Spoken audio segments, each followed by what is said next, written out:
Operation മഹാവീറിൽ വധിച്ച താഹിർ ഹബീബിന്റെ സംസ്കാര ചടങ്ങിൽ മുൻ പാക് സൈനിക ഉദ്യോഗസ്ഥനും LET ഭീകരനുമായ റിസ്വാൻ ഹനീഫ് പങ്കെടുത്തു എന്ന വാർത്ത. താഹിറിന്റെ കുടുംബത്തിന്റെ അനുമതി മറികടന്നാണ് റിസ്വാൻ പങ്കെടുത്തത്. ഇത് തർക്കത്തിലും സംഘർഷത്തിലും കലാശിച്ചു. POKയിൽ പാക് ഒക്കുപൈഡ് കാശ്മീരിലാണ് സംസ്കാര ചടങ്ങുകൾ നടന്നത്.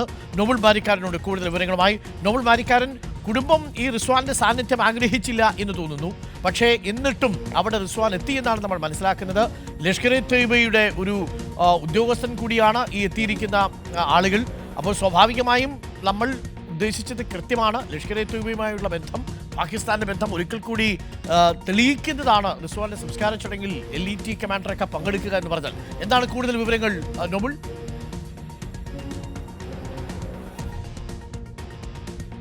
അരുൺ, പേൽഗാം ഭീകര ആക്രമണത്തിൽ ലഷ്കർ-ഇ-തൊയ്ബയുടെ അടക്കം ഇടപെടൽ ഉണ്ട് എന്ന് സ്ഥിരീകരിക്കുന്ന കൂടുതൽ റിപ്പോർട്ടുകളാണ് പുറത്തേക്ക് വന്നുകൊണ്ടിരിക്കുന്നത്. ഓപ്പറേഷൻ മഹാവീറിലൂടെ കഴിഞ്ഞ ദിവസമാണ് 3 ഭീകരരെ സുരക്ഷാ സേന വധിച്ചത്. ഇതിൽ പേൽഗാം ആക്രമണവുമായി ബന്ധപ്പെട്ട പ്രവർത്തിച്ച ഭീകരനടക്കം ഉണ്ടായിരുന്നു. ആ ഭീകരൻ താഹിർ ഹബീബിന്റെ സംസ്കാര ചടങ്ങിലാണ് ഇപ്പോൾ ലഷ്കർ-ഇ-തൊയ്ബ കമാൻഡർ അടക്കം പങ്കെടുത്തിരിക്കുന്നത്.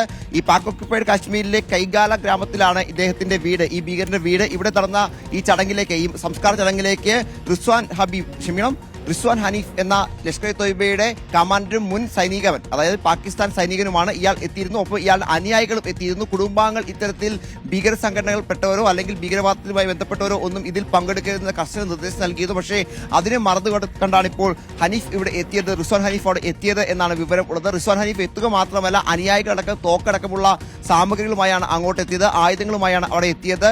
അവിടെ ഈ ഇദ്ദേഹത്തിന്റെ വിലാപയാത്ര പറന്നു പോകുമ്പോൾ അവിടെ നാട്ടുകാരുമായി തർക്കത്തിൽ ഏർപ്പെടുകയും അത് വലിയ തരത്തിൽ സംഘർഷത്തിലേക്ക് പോകുന്ന സാഹചര്യം ഉണ്ടാവുകയും തോക്കടക്കം ചൂണ്ടിക്കൊണ്ട് ഇത്തരത്തിൽ റിസ്വാൻ അടക്കമുള്ളവർ നാട്ടുകാരെയും ബന്ധുക്കളെയും ഭീഷണിപ്പെടുത്തിയ നടക്കമുള്ള കാര്യങ്ങളും എന്താണെങ്കിലും പുറത്തേക്ക് വരുന്നുണ്ട്. പേൽഗാം ഭീകര ആക്രമണത്തിന് പാകിസ്ഥാനും അതോടൊപ്പം ലഷ്കർ-ഇ-തൊയ്ബയ്ക്കും കൃത്യമായി പങ്കുണ്ട് എന്ന് വ്യക്തമാക്കുന്നത് കൂടിയാണ് ഇപ്പോൾ ഈ താഹിർ ഹബീബിന്റെ സംസ്കാര ചടങ്ങിൽ പങ്കെടുത്ത ഇത്തരത്തിൽ ആളുകൾ പങ്കെടുത്തു ഇതുമായി ബന്ധപ്പെട്ട തർക്കങ്ങളും ഒക്കെ എന്ന് വേണം നമുക്ക് മനസ്സിലാക്കാൻ. എന്താണെങ്കിലും ഈ പാക് ഒക്കുപൈഡ് കാശ്മീരിലാണ്, പാക് അധിനിവേശ കാശ്മീരിലാണ് ഈ സംസ്കാര ചടങ്ങുകൾ നടന്നത്.